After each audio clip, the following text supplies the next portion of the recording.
जब सिद्धार्थ 14 वर्ष के थे, रानी गौतमी ने एक पुत्र को जन्म दिया जिसका नाम नंदा था।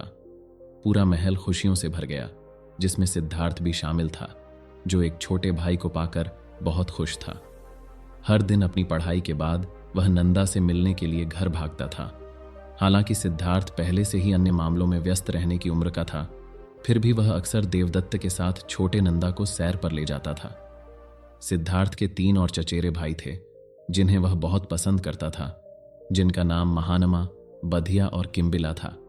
वह अक्सर उन्हें महल के पीछे फूलों के बगीचों में अपने साथ खेलने के लिए आमंत्रित करता था। रानी गौतमी कमल के तालाब के पास लकड़ी की बेंच पर बैठकर उन्हें खेलते हुए देखना पसंद करती थी। उनका सेवक हमेशा बच्चों के लिए पेय और नाश्ता लाने के लिए उनके अनुरोध का जवाब देने के लिए तैयार रहता था। प्रत्येक बीतते वर्ष के साथ सिद्धार्थ अपनी पढ़ाई में और भी निपुण होता गया और देवदत्त को अपनी ईर्ष्या को छुपाने में मुश्किल होती थी। सिद्धार्थ ने हर विषय में आसानी से महारत हासिल कर ली, जिसमें मार्शल आर्ट भी शामिल था। देवदत्त भले ही अधिक ताकतवर था, लेकिन सिद्धार्थ अधिक चुस्त और सतर्क था। गणित में दूसरे लड़के सिद्धार्थ की प्रतिभा के आगे झुक गए।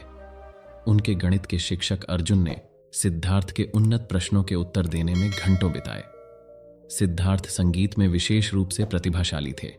उनके संगीत शिक्षक ने उन्हें एक दुर्लभ और कीमती बांसुरी दी, और गर्मियों की शाम को सिद्धार्थ बगीचे में अकेले बैठकर अपना नया वाद्य बजाते थे।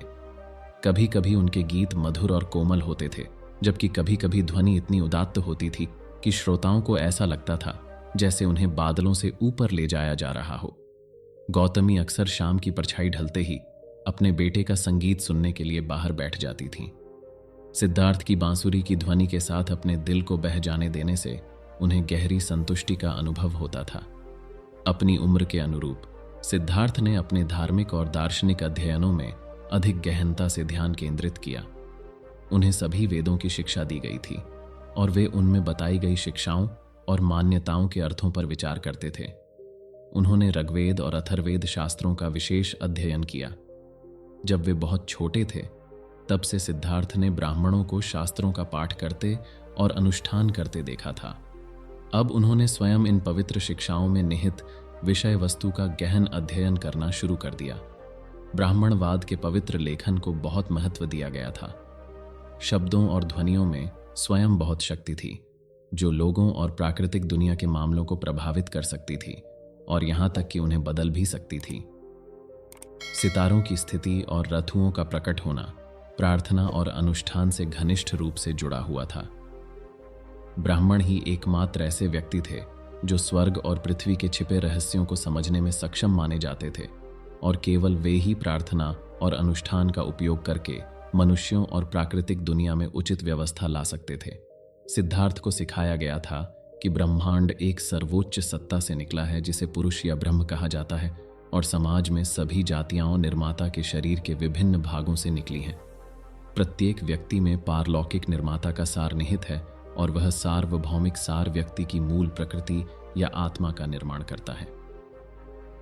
सिद्धार्थ ने ब्राह्मण और उपनिषदों सहित अन्य सभी ब्राह्मण ग्रंथों का भी गंभीर अध्ययन किया। उनके शिक्षक केवल पारंपरिक मान्यताओं में अपने शिष्यों को निर्देश देना चाहते थे, लेकिन सिद्धार्थ और उनके साथी ऐसे प्रश्न पूछने पर जोर देते थे जिससे उनके शिक्षकों को समकालीन विचारों को संबोधित करने के लिए मजबूर होना पड़ता था, जो हमेशा परंपरा के अनुरूप नहीं लगते थे। जिन दिनों लड़के स्कूल से छुट्टी पर होते थे, सिद्धार्थ उन्हें राजधानी में जाने माने पुजारियों और ब्राह्मणों के साथ इन मामलों पर चर्चा करने के लिए राजी करते थे। इन मुलाकातों की बदौलत सिद्धार्थ को पता चला कि देश में कई आंदोलन थे जो ब्राह्मणों की पूर्ण सत्ता को खुले तौर पर चुनौती देते थे। इन आंदोलनों के सदस्य न केवल असंतुष्ट आम लोग थे जो उस शक्ति में से कुछ को साझा करना चाहते थे जो लंबे समय से ब्राह्मण जाति के पास थी, बल्कि उनमें ब्राह्मण जाति के सुधारवादी सदस्य भी शामिल थे। जिस दिन से युवा सिद्धार्थ को अपने शाही पिकनिक में कुछ गरीब देहाती बच्चों को आमंत्रित करने की अनुमति दी गई थी, उन्हें समय समय पर राजधानी के आसपास के छोटे गांवों में जाने की भी अनुमति दी गई थी। इन अवसरों पर वह हमेशा केवल सादे वस्त्र पहनने का ध्यान रखते थे। लोगों से सीधे बात करके सिद्धार्थ ने कई ऐसी बातें सीखीं जो उन्हें महल में कभी नहीं पता थीं। बेशक उन्हें पता था कि लोग ब्राह्मण धर्म के 3 देवताओं ब्राह्मण, विष्णु और शिव की सेवा और पूजा करते थे। लेकिन उन्होंने यह भी सीखा कि ब्राह्मण पुजारियों द्वारा उन्हें बरगलाया और प्रताड़ित किया जाता था।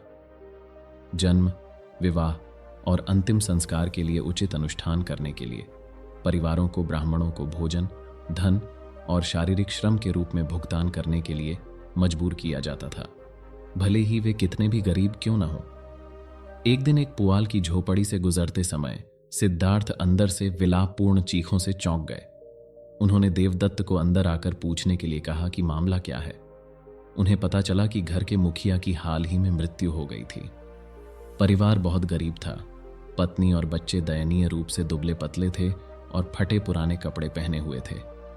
उनका घर टूटने के कगार पर था।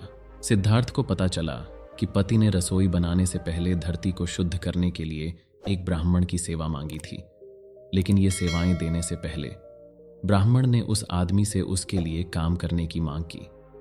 कई दिनों तक ब्राह्मण ने उसे बड़े बड़े पत्थर ढोने और लकड़ियां काटने का आदेश दिया। इस दौरान वह आदमी बीमार हो गया और ब्राह्मण ने उसे घर लौटने की अनुमति दी। लेकिन घर पहुंचने के आधे रास्ते में वह आदमी सड़क पर गिर पड़ा और मर गया। अपने स्वयं के चिंतन के परिणाम स्वरूप सिद्धार्थ ने ब्राह्मणवाद की कुछ मूलभूत शिक्षाओं पर सवाल उठाना शुरू कर दिया कि वेद केवल ब्राह्मण जाति को दिए गए थे, कि ब्राह्मण ब्रह्मांड का सर्वोच्च शासक था और प्रार्थनाएं और अनुष्ठान स्वयं सर्वशक्तिमान शक्ति रखते थे। सिद्धार्थ उन पुजारियों और ब्राह्मणों के प्रति सहानुभूति रखते थे जो इन सिद्धांतों को सीधे चुनौती देने का साहस करते थे। उनकी रुचि कभी कम नहीं हुई और सिद्धार्थ ने वेदों पर कोई कक्षा या चर्चा नहीं छोड़ी। उन्होंने भाषा और इतिहास का अध्ययन भी किया। सिद्धार्थ को साधु सन्यासियों से मिलना और चर्चा करना बहुत पसंद था, लेकिन उनके पिता की असहमति के कारण उन्हें ऐसे लोगों से मिलने की उम्मीद में अन्य भ्रमणों पर जाने के बहाने खोजने पड़े। इन साधुओं को भौतिक संपत्ति और सामाजिक स्थिति की कोई परवाह नहीं थी, ब्राह्मणों के विपरीत जो खुले तौर पर सत्ता के लिए होड़ करते थे।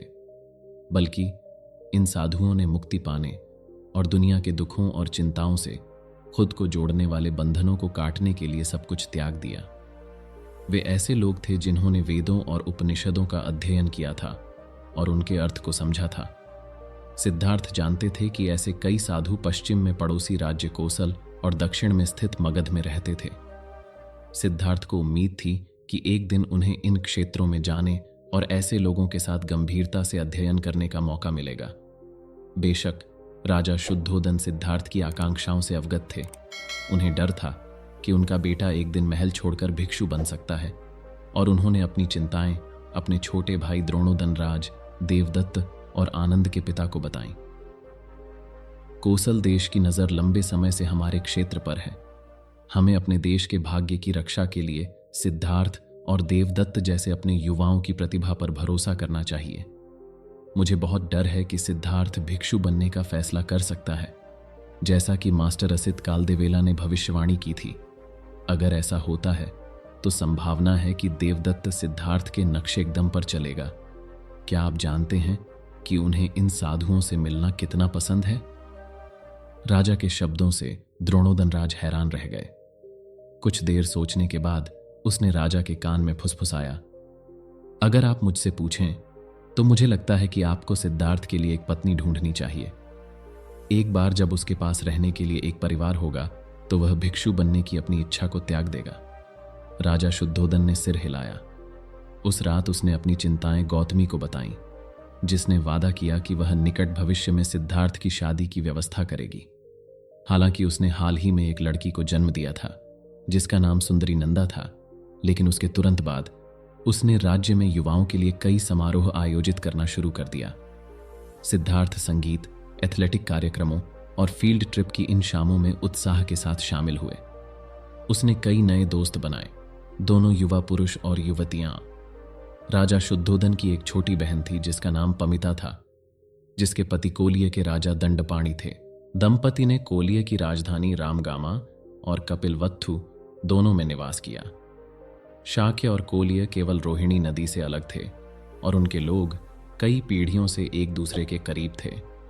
उनकी राजधानियां एक दूसरे से केवल एक दिन की यात्रा की दूरी पर थीं। गौतमी के अनुरोध पर कोलिये के राजा और रानी कुनाऊ झील के किनारे बड़े मैदान पर एक मार्शल आर्ट प्रतियोगिता आयोजित करने के लिए सहमत हुए। राजा शुद्धोधन ने अपने राज्य के युवाओं को अपनी ताकत विकसित करने और अपने युद्ध कौशल को बढ़ाने के लिए प्रोत्साहित करने के लिए व्यक्तिगत रूप से इस आयोजन की अध्यक्षता की। राजधानी के सभी युवाओं को इसमें शामिल होने के लिए आमंत्रित किया गया, लड़कियों के साथ साथ लड़कों को भी। युवतियां एथलेटिक प्रतियोगिताओं में शामिल नहीं हुईं, बल्कि अपनी प्रशंसा और तालियों से युवकों को प्रोत्साहित किया।